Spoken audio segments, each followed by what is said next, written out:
Hello বন্ধুরা, আজকে আবার আমি এসেছি একটা ভিডিও নিয়ে।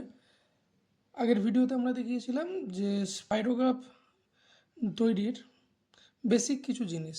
তো আজকে আমি যে জিনিসটা নিয়ে কথা বলবো এটাও বেসিক একদম। প্রথম দিকে যারা স্পাইরোগ্রাফ আঁকতে চাও, মানে একদম যারা নতুন, মনে করো যে স্পাইরোগ্রাফ নিয়ে কিছু ভিডিও বানাবো বা স্পাইরোগ্রাফ সম্পর্কে অনেকেরই তো আকৃষ্টতা থাকে। তো সেই জন্য আজকের ভিডিওটা তাদের জন্য যারা স্পাইরোগ্রাফ বানাতে চায় বা স্পাইরোগ্রাফ তৈরি করতে ভালোবাসে, যেমন আমার মতো, আমার একটু স্পাইরোগ্রাফের প্রতি ভালোবাসা আছে। তো যাই হোক, তাদের জন্য আমি আগের ভিডিওতে দেখিয়েছিলাম স্পাইরোগ্রাফ কীভাবে তৈরি করতে হয়। আগের ভিডিওতে আমি এই যে এই প্যানেলটার ওপরে আমি ভিডিও বানিয়েছিলাম, ঠিক আছে। তো আজকে আমি এই প্যানেলটার পরিবর্তে একটা অন্য প্যানেল এবং অন্য গিয়ার নিয়ে নিয়েছি, যাতে আরও সহজভাবে, কারণ এই যে প্যানেলটাতে ছিল আগের দিনে, এই প্যানেলটাতে এই যে ধারগুলো ছিল, এখান থেকে বারবার উঠে যাওয়ার একটা ভয় থাকে। যারা নতুন স্পাইরোগ্রাফ আঁকা শুরু করেছো আর কি, তো বেশি প্রেসার দেওয়া যায় না, মানে প্রথমে হাত সেট হওয়ার আগেই উঠে চলে যায়। তো সেই জন্য আমি সাজেস্ট করব এই ধরনের একটা প্যানেল কেনার জন্য বা এই ধরনের প্যানেল নেওয়ার জন্য। কারণ এতে কী হয়, এই যে প্যানেলের এই যে ধারগুলো, এটা ওঠা ওঠা থাকে, মানে একটা রেলিংয়ের মতো থাকে, যেটাতে এই গিয়ারটার উঠে বেরিয়ে আসবে না, ঠিক আছে। গিয়ারটা বেরিয়ে আসার ভয় থাকে না। তো সেই কারণে আমি সাজেস্ট করব এই ধরনের প্যানেল ব্যবহার করা। তো যাই হোক, শুরু করি। আজকে আমি শুরু করছি একটা সিম্পল একটা স্পাইরোগ্রাফ আর্ট দিয়ে।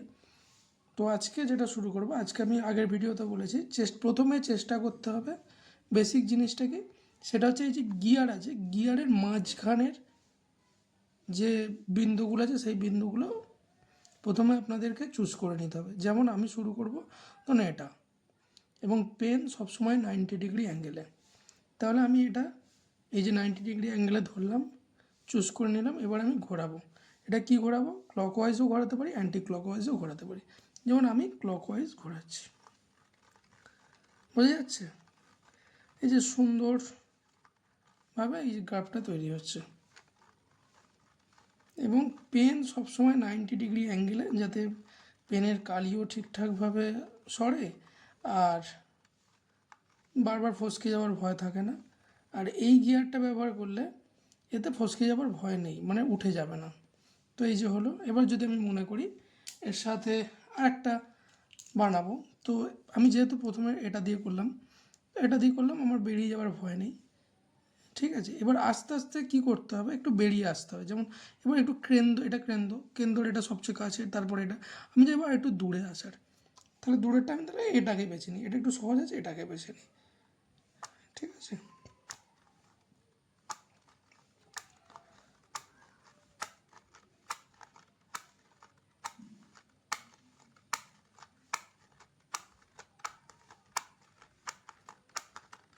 এইভাবে ঘোরাতে হবে। তারপরে আস্তে আস্তে আস্তে আস্তে যদি মনে করেন একটু কেন্দ্র থেকে আর একটু দূরে যাওয়া যেতেই পারে, যেমন আমি এটার থেকে শুরু করলাম, ব্যাস কমপ্লিট হয়ে গেল। এবার যদি মনে করি আমি আরও একটু দূরে যাব, তাহলে আর একটু সিম্পল, যেমন বলছি এই যে রাউন্ড শেপের যেগুলো আছে সেগুলোতে একটু ভালো সহজেই ঘোরানো যায়। যেমন ধরি আমি এটাতে বিনা বাধায় ঘুরবে। এইভাবে আস্তে আস্তে আস্তে আস্তে পেন সব সময় কিন্তু 90 ডিগ্রি অ্যাঙ্গেলে।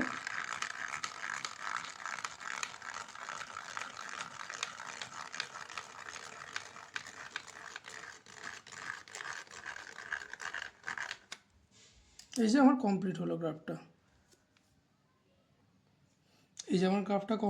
এবার আমি আস্তে আস্তে গিয়ারগুলো সরাবো।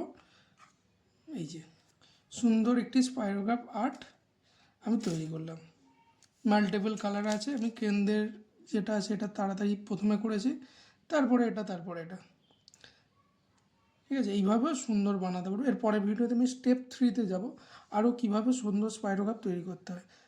আমার সঙ্গে জুড়ে থাকার জন্য আমার চ্যানেলটিকে সাবস্ক্রাইব করুন, এবং ভিডিওটি ভালো লাগলে ভিডিওটিতে একটু লাইক দিন, এবং যদি কিছু জানার থাকে কমেন্টে জানাতে পারেন।